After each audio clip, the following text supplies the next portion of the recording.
Welcome to Behind the Lines, coming to you from the socialist, Marxist lines of Washington State.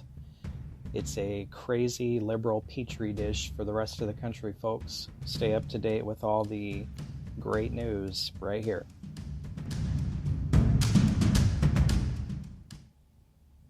Hey guys, welcome to Behind the Line.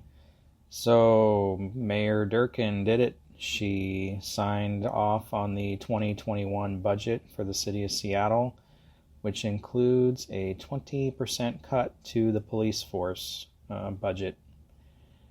Now, apparently this is not going to force major layoffs, but Seattle's staffing level is already at historically low levels, and when compared to similar sized cities, we are drastically understaffed.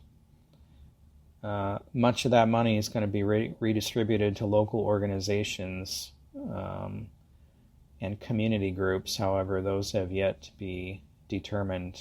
I suppose it'll be more stuff like paying ex-pimps to be street czars and really smart things like that.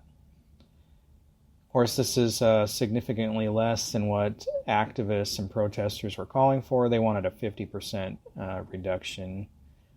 I guess maybe the city council and mayor thought that through a little bit and realized that would be really bad. I do find it interesting, though, with all the complaints about SPD, that this cut to their budget will cut any new hire money, and it also cuts money for training, which is just nuts to me because all these people were complaining about these officers not handling situations properly and not being trained to handle this and that, and so you're going to go cut their training budget so they can't be trained? Something fundamentally wrong with that. Part of this new budget is also this new payroll tax that the city is going to implement, which is also extremely smart on their part, considering business is just getting hammered right now because of the virus.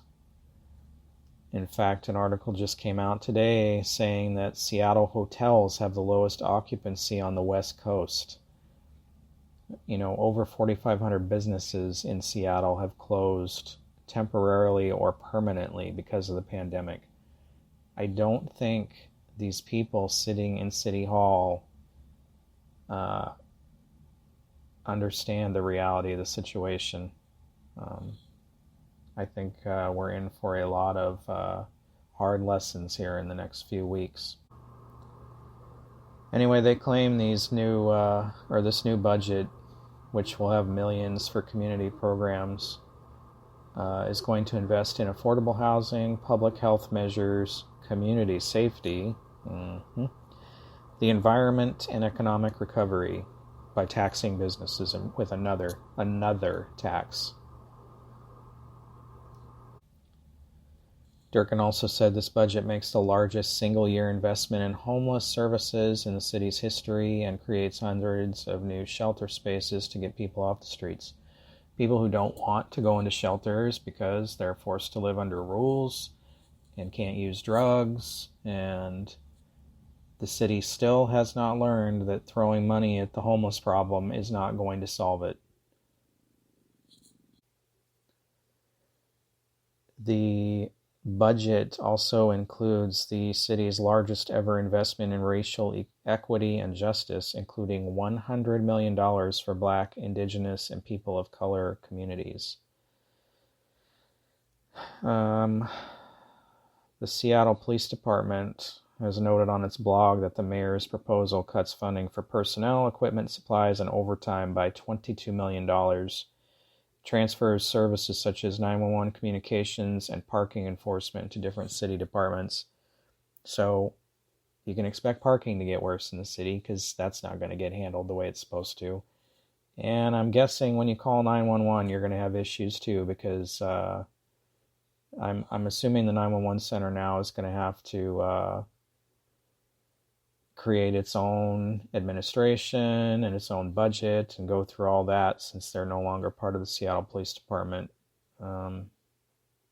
It's going to cause a lot of problems. You're going to see more spikes in crime, longer response times. There's less officers on the street. It's crazy. It's crazy. These people they don't have any clue.